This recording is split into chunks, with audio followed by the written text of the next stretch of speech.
crianças e assim, ó, no colo do pai descansando. Deus abençoe, família. Meus irmãos, eu até pensei depois de falar com a Ariadne, nós vamos conversar, a questão dessas comunicações, ou ser no início ou ser no final, para a gente já entrar nesse momento gostoso, já ir. Mas tem mais alguma coisinha que eu queria deixar com os irmãos aqui. Assim como a igreja sabe, liderança, e já foi passado aqui, na próxima semana, no próximo domingo, eu já estou tirando 15 dias de férias. Então estarei aqui até a quinta-feira, normalmente, atendendo. Tem aí a agenda da igreja, os irmãos podem ver aí no boletim. Estarei aqui, o que os irmãos precisarem aqui, e também sabemos que o tempo é difícil para fazer, às vezes, uma visita, mas se os irmãos quiserem, meu irmão, liga, fala, pastor, vem aqui, dá um pulinho aqui, preciso conversar, estaremos indo também, em suas casas ou aonde for preciso. Mas o gabinete está sempre aberto, vocês podem vir. Mas, questão da comunicação, depois a gente conversa. Vamos dialogar isso aí. Então é isso. Na próxima quinta-feira eu fico 15 dias, retorno praticamente no início, no primeiro dia de fevereiro já estou aqui, com certeza. E, devido a nossa irmã Elaine ter sido abençoada com o emprego, a gente tem aí na agenda a manutenção predial na sexta-feira. Sexta-feira geralmente é minha folga. Eu tenho um compromisso na próxima sexta. Mas a partir de terça, até que a gente vai conversar, já começamos a conversar aí com o conselho da igreja, a liderança da igreja, para a gente ver se vai ter uma outra pessoa temporária ou não, ver um planejamento para isso da igreja aqui. E aí eu já estou até comunicando um conselho aqui que eu não tinha falado, mas quando eu voltar na terça, até a gente ter uma pessoa aqui que esteja na sexta para abrir a igreja, para que a empresa que vem fazer a limpeza, né, que faz a conservação da estrutura aqui da igreja, do predial da igreja, então eu vou trocar a folga, Demilson Vantuil já está aqui como os líderes aqui também, eu vou trocar minha folga de sexta para segunda até que a gente encontre uma pessoa para não ter que ficar pedindo alguém. Nessa sexta, sim, sexta passada, quero agradecer aqui a irmã Dita, ou um dos meninos, não sei se Carol ou Gabriel que veio, mas ela ficou de vir aqui para abrir o templo, o prédio, né? Para que o pessoal da manutenção viesse fazer a limpeza. Próxima sexta a gente vai precisar de alguém também, talvez a irmã Dita aí, cooperando de novo. Mas assim que eu voltar, e aí João Miguel acho que vai estar aí, né, João? Talvez, não sabe se vai viajar também, está aí. Então vamos ver isso aí. Na minha ausência, Vantuil, Demilson, a turma aí, vê aí alguém para estar aqui na sexta para abrir a igreja. Quando eu voltar, eu troco até a gente ter ou uma nova secretária, ou a gente pensar em um planejamento, eu troco a minha folga de sexta para segunda, e na sexta eu estou aqui, aí o pessoal chegando, a gente já está aí. Ok? Dito isso, quero que os irmãos voltem agora seu coração, sua mente para a palavra de Deus, para aquilo que Deus quer falar conosco. E eu convido os irmãos que abram as suas Bíblias na carta do apóstolo Paulo aos Gálatas. Gálatas, capítulo 2, o verso é o verso 20, muito conhecido também. Mas eu vou começar ali no 19, no finalzinho do 19, talvez a parte C ou D do verso 19 e também o verso 20. Gálatas, capítulo 2, e aí no final do verso 19 diz assim: Estou crucificado com Cristo. Estou crucificado com Cristo. Verso 20. Logo, já não sou eu quem vive, mas Cristo vive em mim. E esse viver que agora tenho na carne, vivo pela fé no Filho de Deus, que me amou e a si mesmo se entregou por mim. Amém? Feche seus olhos mais uma vez. Pai, Muito obrigado por tudo que o Senhor está fazendo em nossas vidas, na vida dessa igreja, nas famílias dessa igreja. Obrigado, ó Deus, por este culto que prestamos ao Senhor, mas que somos dependentes, ó Pai, declaramos isso, somos dependentes do Teu agir em nossas vidas, até mesmo para cultuá-lo, Pai.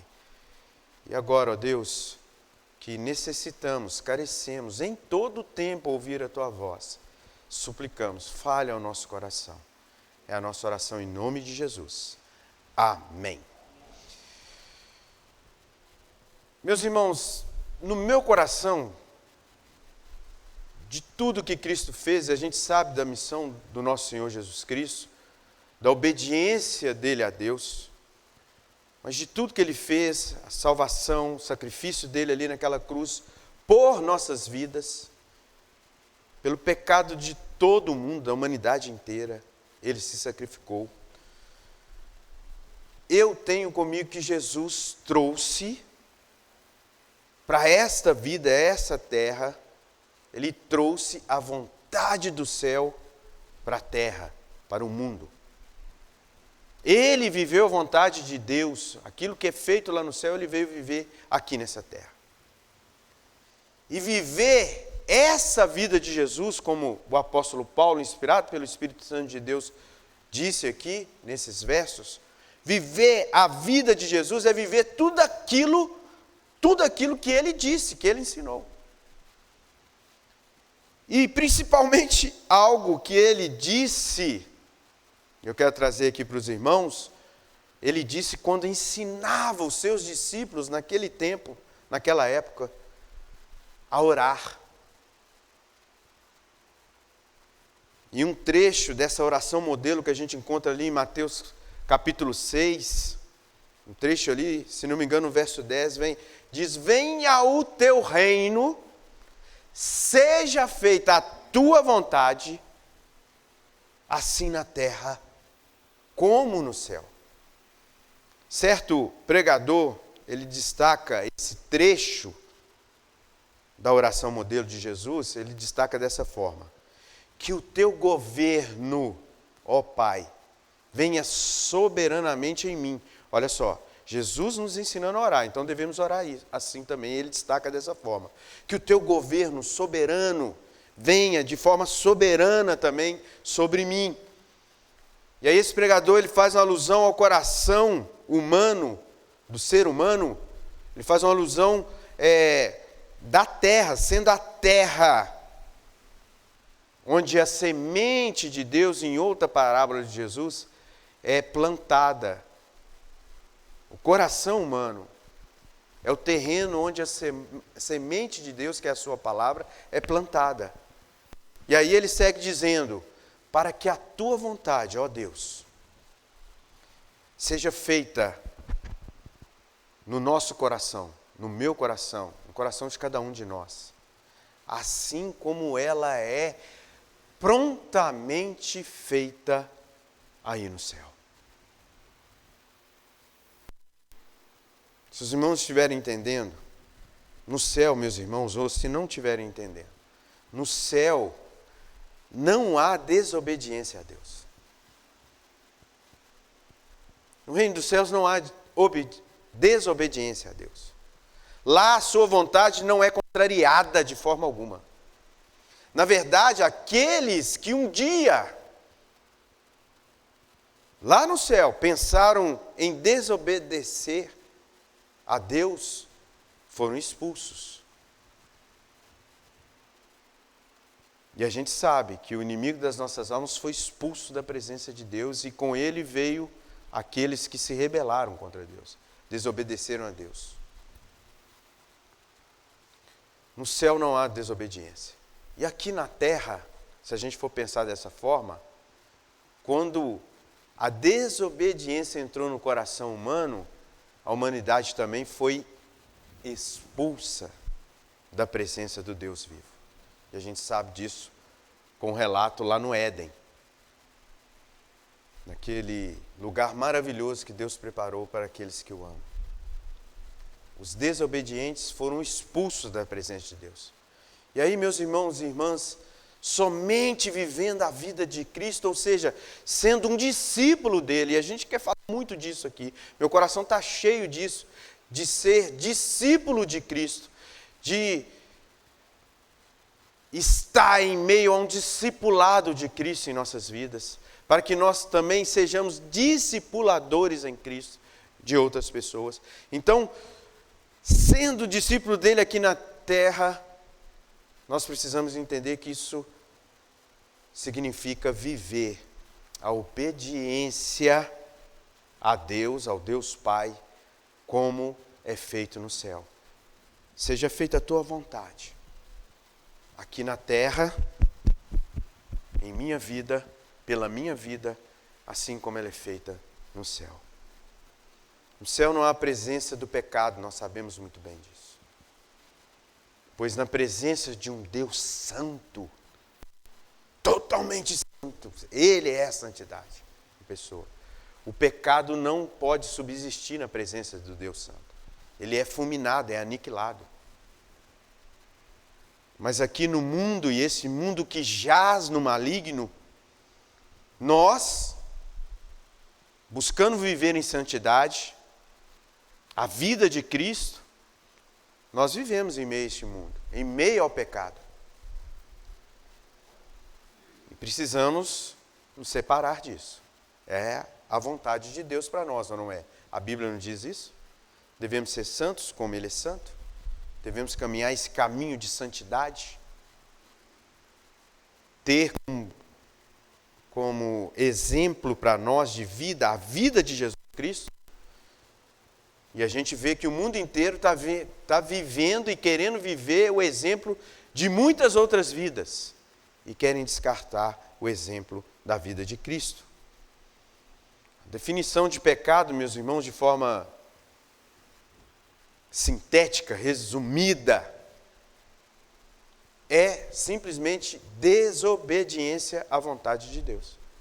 Aquilo que Deus requer para cada um de nós, se somos desobedientes a essa vontade, estamos em pecado.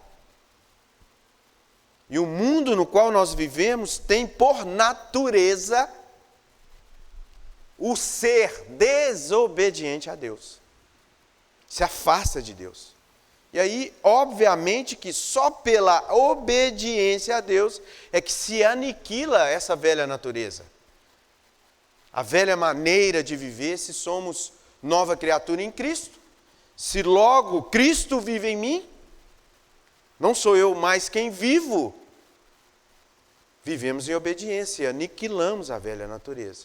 Mas isso, meus irmãos, só é possível com o poder de Deus em Cristo Jesus, por meio do seu Santo Espírito, que é quem, Ele é quem nos chama ao discipulado de Jesus. O Espírito Santo move em nossos corações. E aí Ele nos chama, nos atrai para um discipulado em Cristo Jesus. E a gente precisa entender isso. Então vamos juntos aí, meus irmãos, observar, irmãs, amada igreja, algumas questões sobre o discipulado de Cristo. Para que não seja mais nós quem vivamos,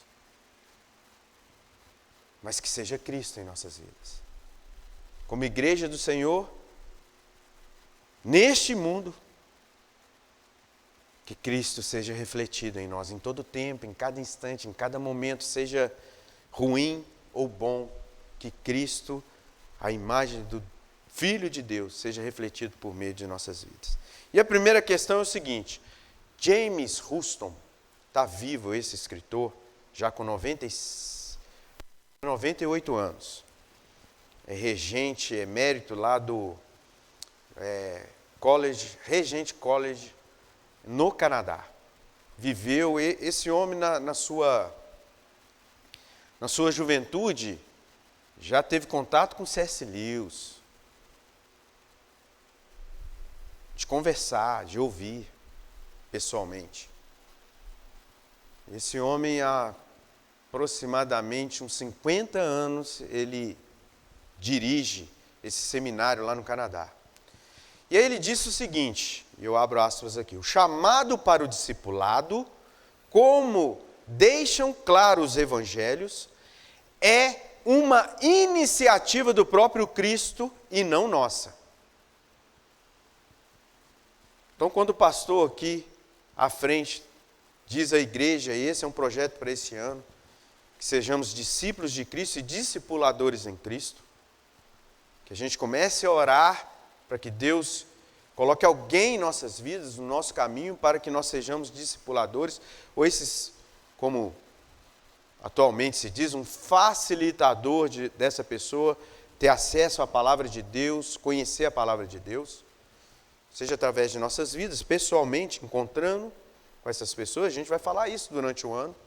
O pastor Marcos Louveira estará aqui nos dias 19 e 20 de março, onde nós celebramos, o aniversário da igreja, é no dia 1º de janeiro, mas nós comemoramos aqui em março. Então, na conferência aqui de aniversário da igreja, o pastor Marcos Louveira vai estar dizendo. Em julho, já conversado com a liderança da igreja, a gente vai trazer um outro nome para falar também sobre isso, para a igreja toda e para a gente ir nos capacitando, mas o projeto é ore a Deus para que Deus coloque alguém na sua vida a partir de agora. E a gente já tem fruto disso também, Então, James Houston fala isso. Cristo é a iniciativa dele, ele quer nos ensinar. Ele veio para nos ensinar a viver, a sermos discípulos dele. E isso é uma iniciativa dele, não nossa.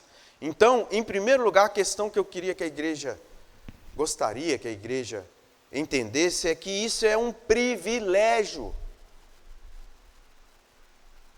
Deus, por meio do seu Filho e através do Espírito Santo dele, tem nos escolhido para sermos discípulos dele. E, consequentemente, discipuladores dele.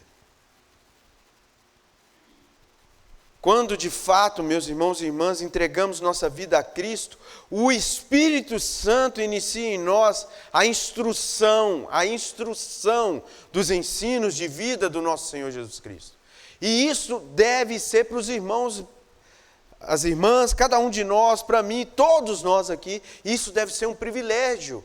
Porque é um privilégio termos o melhor mentor na face da terra, no universo. Como diz a juventude, o top das galáxias. E ele é o próprio Deus, na pessoa do Espírito Santo, nos instruindo o viver em Cristo. O melhor mestre, o melhor mentor que poderíamos ter. E o processo é, a pessoa ouve o Evangelho, crê na palavra de salvação, e aí Efésios 1,13 que está dizendo isso, diz que esta pessoa recebe então o selo de Deus, que é o Espírito Santo dele, em nossas vidas. E aí, lá no Evangelho de João, no capítulo 14, no verso 26, diz assim, é Jesus dizendo: mas o Consolador, o Espírito Santo, a quem o Pai enviará em meu nome, esse, o Espírito Santo, a pessoa do Espírito Santo, o Consolador, esse vos ensinará todas as coisas, e vos fará lembrar de tudo o que eu vos tenho dito. Tudo o que vos tenho dito. Meus irmãos, a questão é, isso é maravilhoso. Veja quem nós temos para nos ensinar. O próprio Deus nos instruindo. Isso é maravilhoso, isto é um privilégio. Só que a segunda questão que devemos pensar é que isso é maravilhoso. Este maravilhoso discipulado de Cristo em nossas vidas por meio do Espírito Santo. A segunda questão é, esse discipulado exige muito mais do que o melhor ensino, instrução, capacitação que este mundo possa oferecer.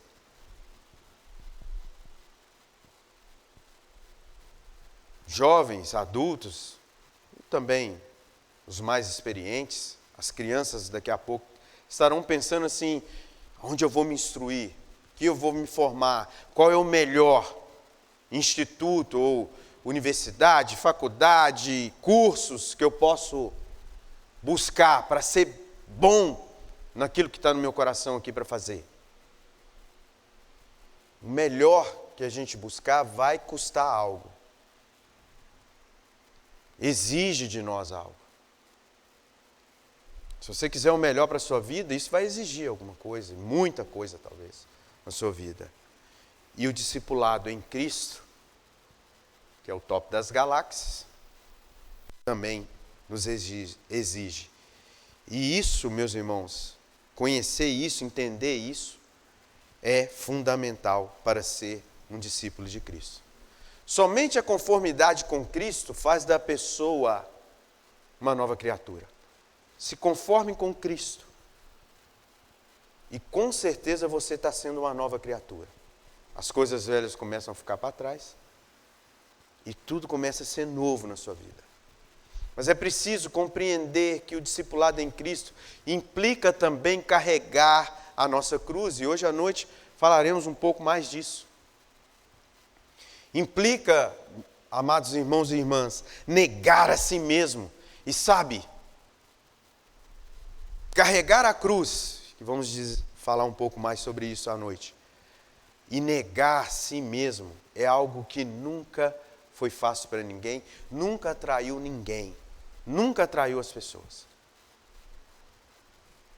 Por mais altruísta que alguém possa ser, o negar a si mesmo, geralmente quem faz isso a gente pensa, está doente, está ruim das ideias, deve estar com algum problema. E aí eu gostaria que nós parássemos e pensássemos profundamente nessa questão com o seguinte exemplo. O que faria cada um de nós, você e eu, se estivesse no lugar do jovem rico e ouvisse as seguintes palavras do nosso Senhor Jesus Cristo? Se você quiser ser perfeito, vá, venda os seus bens e dê o dinheiro aos pobres, e você terá um tesouro nos céus. Depois venha e siga-me. O contexto lá, depois se alguém quiser ver, lá em Mateus 19, 21, por exemplo, a gente vai ver que o jovem estava querendo herdar. Como eu faço para ter a vida eterna? É a pergunta dele. E Jesus fala 2 mandamentos. Obedeça. Ele fala, eu tenho obedecido. E Jesus falou assim, então você quer ser perfeito, né? Então vamos lá. Faça isso.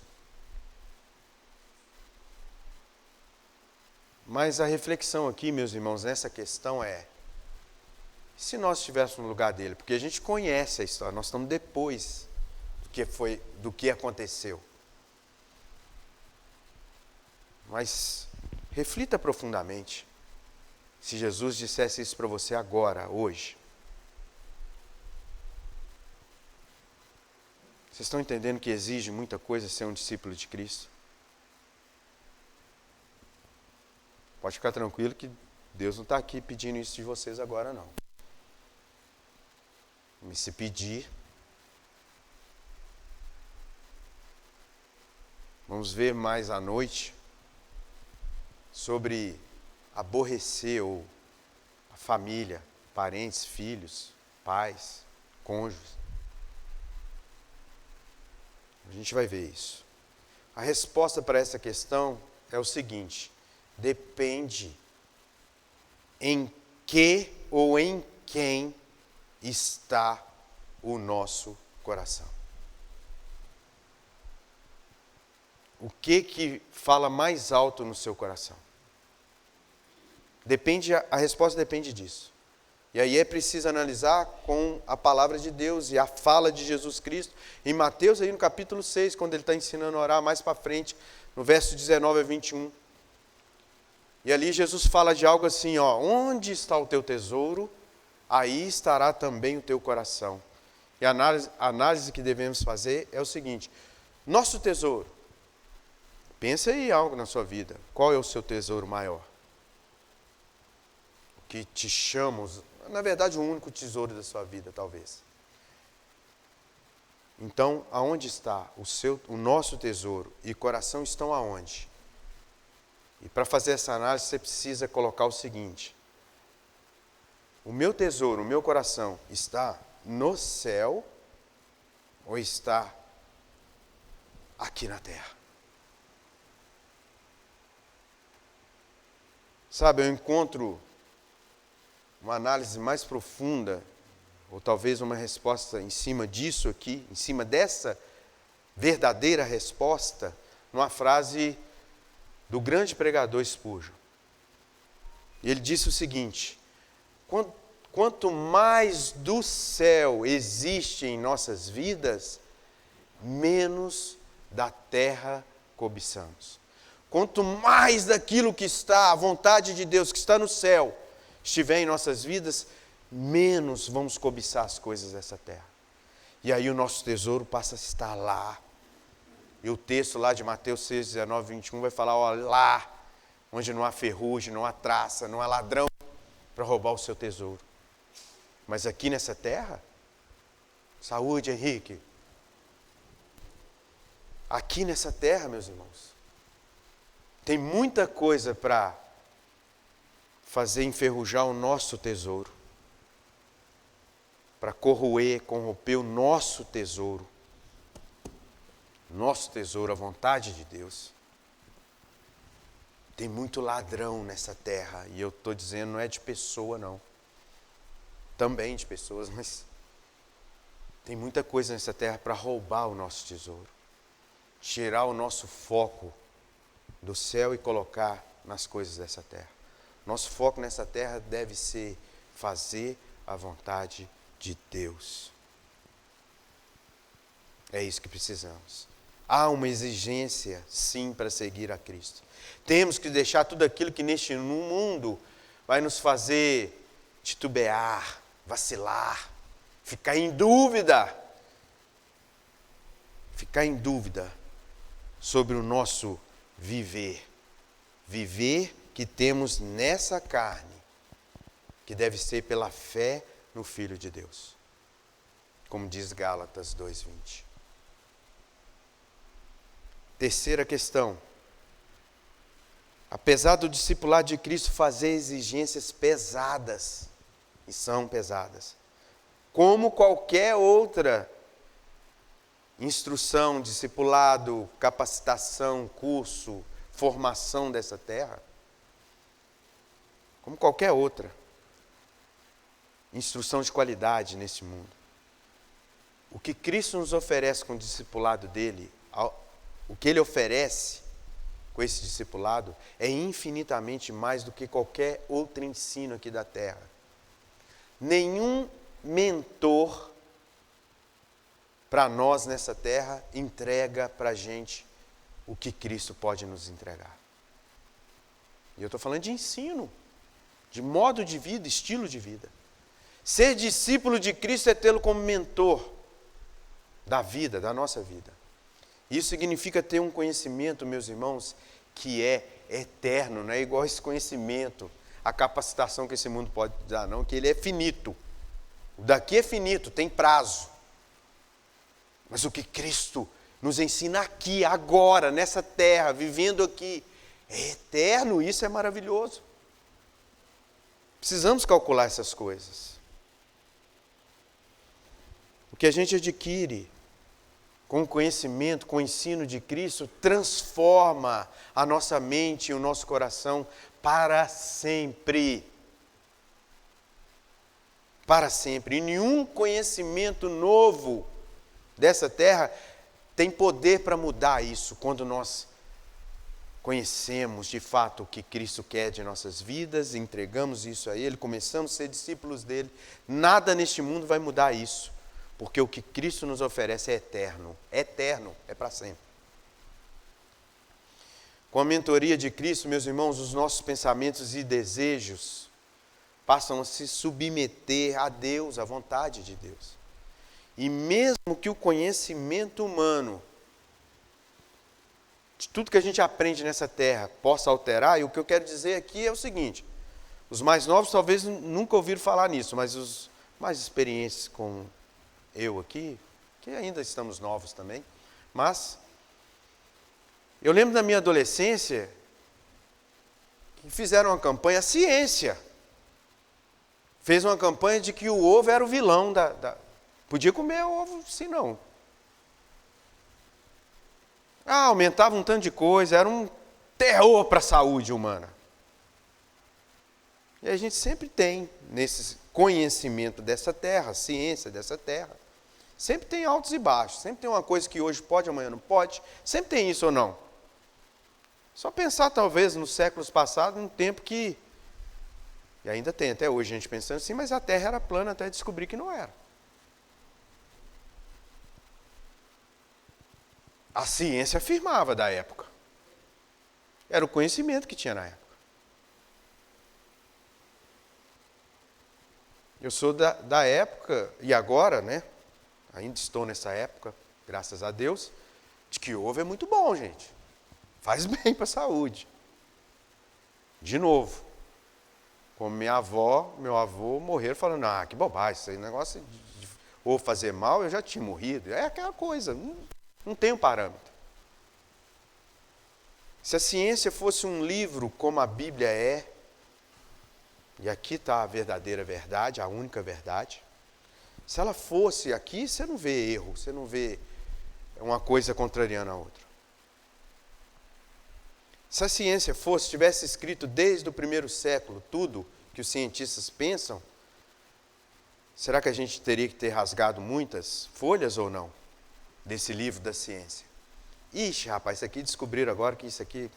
Eles pensavam isso, coitado. E é isso mesmo. Nós estamos julgando lá atrás, não.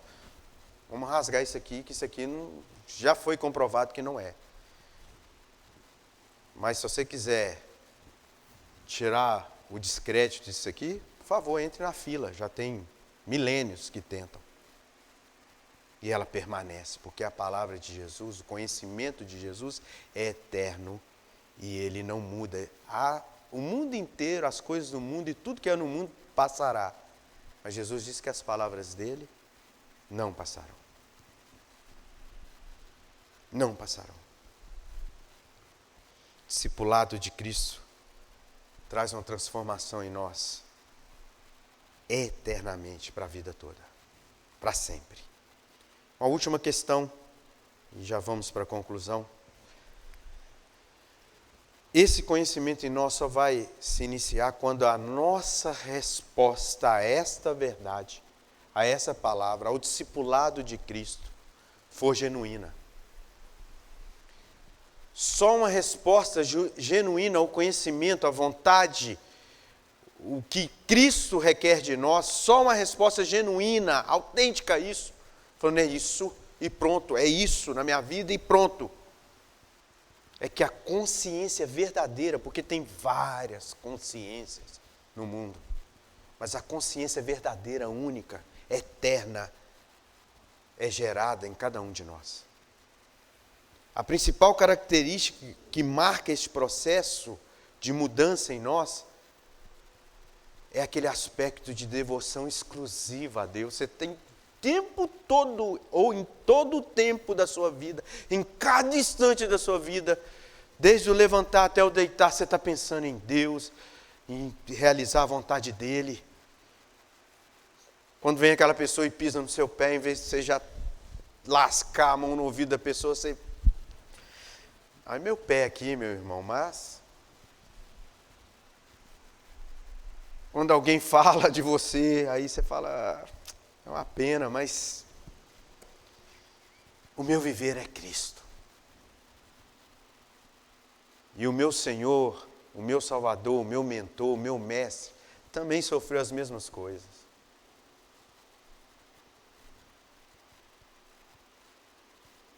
E é um privilégio ter as marcas de Cristo em nós também. E se cada um de nós for discípulo de fato de Cristo, saiba que nós vamos enfrentar as mesmas coisas que Ele enfrentou. Precisar carregar a nossa cruz. Sim. Então, uma principal característica nessa questão é essa devoção exclusiva a Deus, diária, a todo instante, onde apenas Ele, o nosso Deus, tem a primazia nos nossos pensamentos e nos nossos sentimentos, nos nossos desejos. Essa questão, meus irmãos, é semelhante àquela conversa que cada um de nós aqui tem aquela pessoa, um mentor. E aí eu digo aos mais novos, procurem pessoas mais experientes, servas de Deus, para ser mentores de vocês. Sabe, aquela conversa que nós temos com a pessoa que nós confiamos, uma pessoa que tem sempre uma palavra boa, aquela pessoa que compartilhamos nossas intenções e antes de executar qualquer intenção, a gente apenas aguarda, desejosos, sabe, de ouvir as orientações que essa pessoa possa dar. É isso que nós ganhamos com o conhecimento de Cristo. É essa que é a devoção exclusiva a Deus, a palavra dele. Assim é o discipulado de Jesus em nossas vidas. Declaramos a Ele nossas intenções antes mesmo de agir. E aí nós cumprimos apenas o que Ele nos diz para fazer. Aqueles que tiveram quarta-feira ou assistiram o culto de quarta-feira, deu o exemplo aqui de Tiago e João, nessa caminhada, nesse processo de devoção exclusiva a Deus, de discipulado em Cristo, andando com Cristo. Duas colunas da igreja, que é o que dizem deles, e nós sabemos disso, e é verdade o que a palavra aqui está dizendo.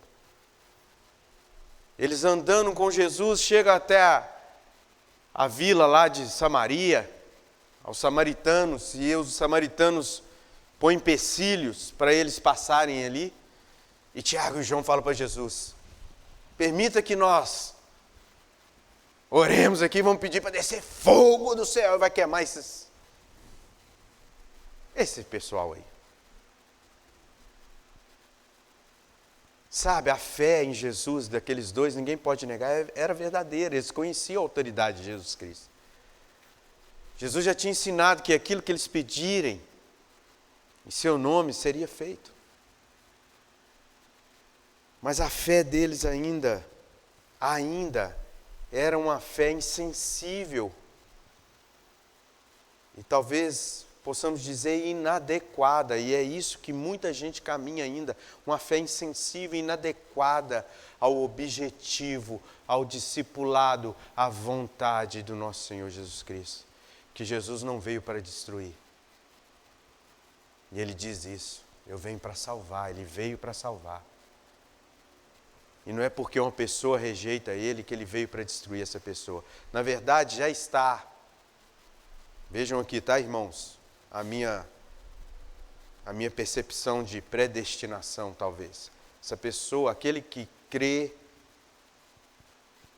é salvo.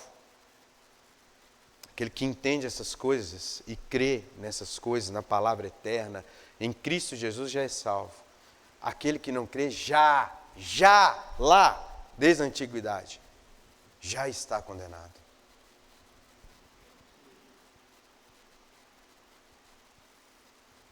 Eles tinham a fé, sabiam que aquilo que eles pediam em nome de Jesus, o Pai olhava, mas tem que estar alinhado à vontade dEle. E Jesus disse, eu não vim para destruir, eu vim para salvar. Para concluir, todas essas questões que nos deve fazer pensar bem se de fato estamos vivendo Cristo, se Cristo vive em nós, se somos de fato discípulos dEle. E a primeira questão, relembrando, o discipulado parte do Senhor. Parte dele, vem dele. O discipulado vem do Senhor. Senhor de tudo e de todos. E é preciso levar em consideração que isso é um privilégio. O privilégio de ter o melhor mentor, professor, instrutor para a vida, que é o próprio Deus. Segundo, esse discipulado, como qualquer instrução neste mundo, exige de nós comprometimento. Nós vamos falar um pouco disso hoje à noite. Uma multidão seguia Jesus. Vou falar isso mais à noite, culto da noite. Uma multidão seguia Jesus. Uma multidão não tem rosto, não. Você pode falar, tem vários. Não aparece. E quando não aparece, é mais fácil você não estar comprometido. Havia uma multidão. Havia alguns discípulos. E haviam aqueles que estavam dia após dia com Jesus Cristo. Falamos à noite. Então não há comprometimento. E olha, seja na escola da vida, seja numa universidade, faculdade, seja em qualquer capacitação neste mundo, algo é exigido de nós. E Deus exige a nossa total entrega e obediência a Ele. Pode não ser fácil para nós, mas essa é a verdade. Terceiro, o maior cuidado que devemos ter com o discipulado de Jesus é o cuidado de não permitir que nossas vontades tomem frente nas decisões da vida. E eu creio ser isso um dos principais problemas que nós enfrentamos quando decidimos ser discípulos de Cristo. C.S. Lewis diz o seguinte, que há coisas melhores lá na frente do que essas que estamos deixando para trás. Há coisas melhores para nós no céu do que essas coisas aqui na terra. Por fim, o processo de discipulado em Cristo começa quando nossa consciência é, de fato, em cima dessas 3 outras questões, começa de fato a ser uma devoção exclusiva a Deus, onde tudo que pensamos e façamos é orientado pelo próprio Deus. Meus irmãos, pensem nisso, reflitam nisso. Não sou eu que estou garantindo, é a palavra de Deus que está garantindo. A vida de vocês vai mudar completamente. As nossas vidas mudam completamente. Quando de fato nós falamos, logo, já não sou eu mais quem vivo, mas é Cristo que vive em mim.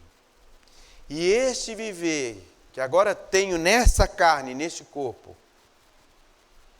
vivo pela fé na instrução, naquilo que Ele me ensinou, no Filho de Deus, que me amou e por si mesmo se entregou a mim, por mim.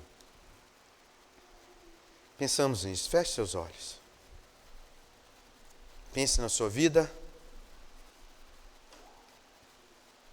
Pense no quanto você como igreja faz parte desse rol de discípulos do nosso Senhor Jesus Cristo.